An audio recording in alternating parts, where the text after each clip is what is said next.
Now for our story. Nicholas Dorn, the young writer, had telephoned Aunt Mary the previous evening after he and Peggy Douglas, Aunt Mary's pretty niece, had decided that the date for their wedding should be the following week, as soon as arrangements could be made. He had asked Aunt Mary to meet him in Wakefield. Later, in the Brown Palace Hotel lobby, after Aunt Mary had told him the whole history of Peggy's relationship with Bill Meade, he had confessed he was deeply in love with Peggy, in spite of all his theories. After Aunt Mary left, Nicholas went up to his room, only to pace nervously up and down, unable to work. He thought of his first weeks in Wakefield, of how he'd met Peggy, how their friendship had developed, how finally he'd decided to remain in the little town, build a life there. At first, Peggy had laughed at his theories about basing a marriage on comradeship rather than on love. But, persuaded by his sincerity, she had finally decided he was right, had consented to the strange partnership. Then, last night, she declared that she wanted to go ahead immediately, that she felt marriage to Nicholas would be the only way for her to recover from the hurt she'd suffered through Bill Meade. Now... Dorn, you're certainly a fine example of the smart, cynical young man about town. You and all your fancy theories. Good of her now. You're in love with Peggy, and that's that. More, she doesn't give a hoot about you, and you know it. She told you so. Thinks you're a nice guy. You big dope, have gone overboard. Can't sleep, can't eat. Well, you deserve it. You had to stick your neck out. Why didn't you go back to Hollywood when you were supposed to? You had to get this dream about a beautiful life in a vine-covered cottage with a pretty sweet 19-year-old. Well, she doesn't love you, so take it like a man. But am I in love with Peggy? Or is it just because Peggy's in love with this Meade guy, and I want something because I can't have it? No such luck. In love with a girl, let's face it. Huh? What are you going to do? Stand around here all night bemoaning your fate? What you need, Dorn, is a drink. A little while later, shaved and feeling somewhat better for a shower and a change of clothes, Nicholas went downstairs, entered the little cocktail lounge of the hotel. A beautiful, well-dressed girl was sitting at the bar. In his lonely, desperate mood, he had an urge to talk to her. But Nicholas had no idea that this lovely stranger who caught his eye several times in the mirror in back of the bar was Kitt Meade, the woman who'd done so much to upset the life of Peggy Douglas, the girl he loved. While he was trying to think of something to say... Look, suppose we skip all the quaint subterfuge and just plunge right in. Hello. Huh? Oh, hello. You appear to have that look of quiet desperation a man gets when he wants to speak to a girl and doesn't quite know how to break the ice. I do? Oh, that's odd. You have the same look yourself. The desperation, I mean. Pardon us, but our mood showing? Definitely. Well, at least it doesn't leave me speechless. Touche. I wasn't always so awkward at this sort of thing. I'm just a bit out of practice. Oh, that's bad. You shouldn't let yourself get rusty. Suppose we were stranded on a desert island. You wouldn't have known what to say. Oh, in that case, I think I could have met the emergency somehow. You reassure me. I'm glad. You know, the real reason I decided to speak to you was merely a matter of self-defense. Self-defense? Well, I hope I don't look like the dangerous type. Oh, no. But I had a dreadful feeling that you're on the verge of saying, you look awfully familiar. Haven't I seen you somewhere? I just didn't think I could bear it. Funny thing is, I've never said that in my life. As a matter of fact, you know, you do remind me of someone. Uh-oh.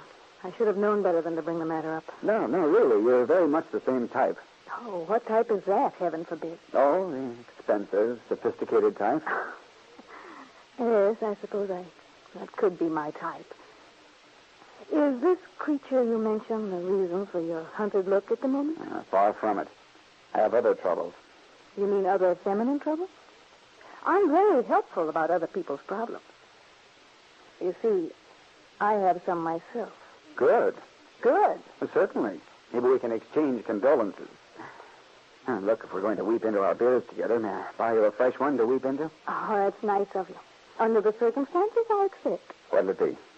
Well, I've been drinking champagne cocktails all evening. I wouldn't want to change. You see, that's what I mean.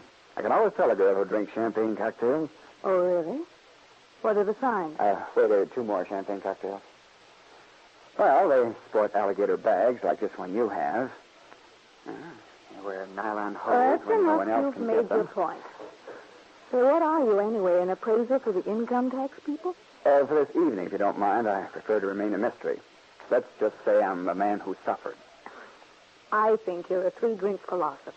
How could you tell? I haven't even had 1 drink yet. Well, that's all right. You're warming up. We'll get the philosophy with the 3rd round. Maybe you're right at that.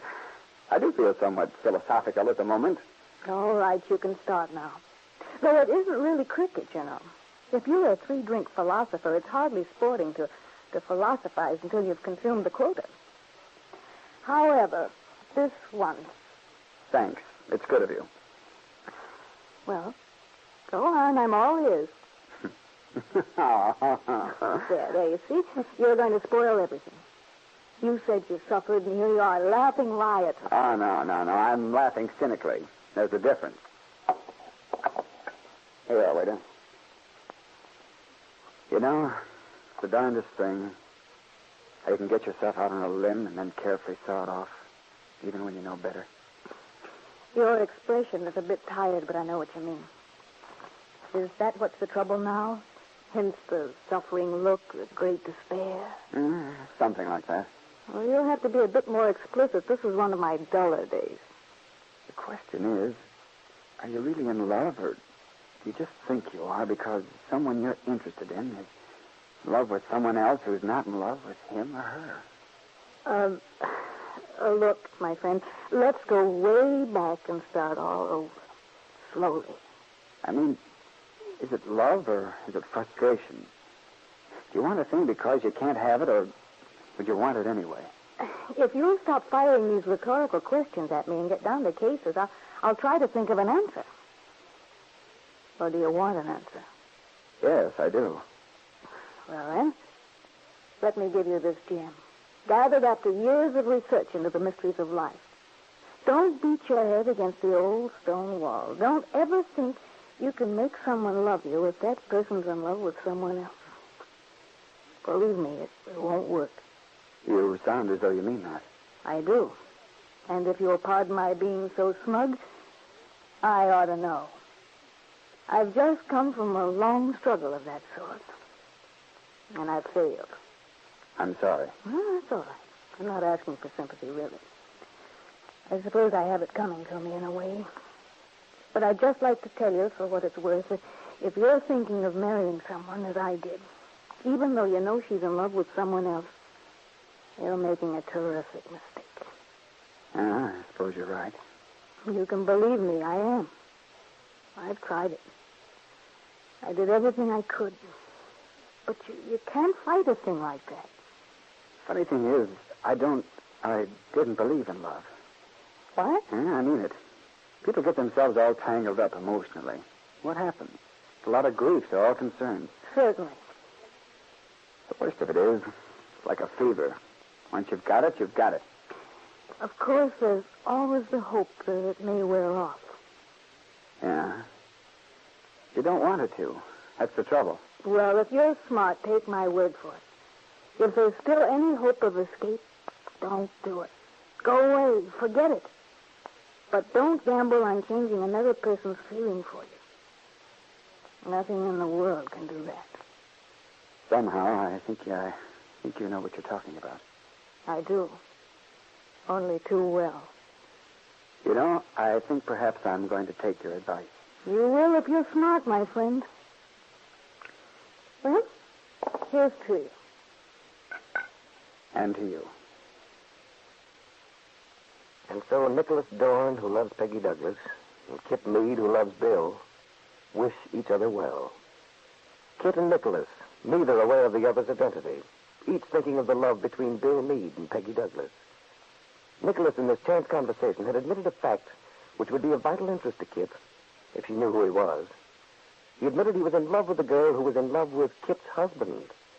On the other hand, Kitt, in attempting to persuade Nicholas to abandon a situation she insists is hopeless, was really talking against her own desires.